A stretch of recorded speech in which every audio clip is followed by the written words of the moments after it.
Francisco's District Attorney Chesa Boudin is being blamed by some for the deaths of two women killed in a hit and run on New Year's Eve. That driver was a parolee, released from state prison in April and arrested several times since. NBC Bay Area's Jackie Ward talks one-on-one with the DA as those who knew one of the victims pay tribute.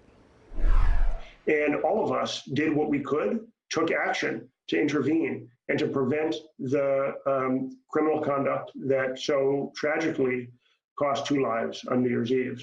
Obviously, what we did was not enough. San Francisco's District Attorney Chesa Boudin is answering his critics days after 27-year-old Hanako Abe was killed at 2nd and Mission, just blocks away from her home in Soma. Another woman, yet to be identified, was also killed. The driver was Troy McAllister, who was allegedly under the influence at the time of the crash, and police say he had just committed a burglary.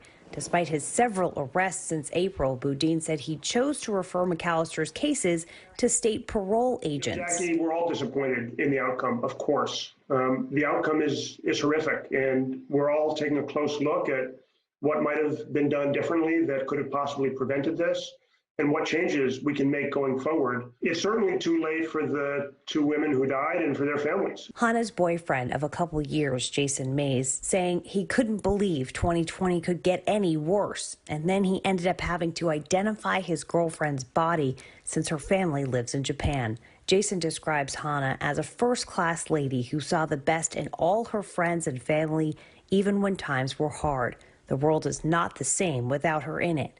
In Jason's post, he writes Hana's family is facing existing medical conditions and that Hana was helping them financially. Now her friends are trying to raise $60,000 so her family can come to the U.S. and bring her home to Japan. In San Francisco, Jackie Ward, NBC Bay Area News.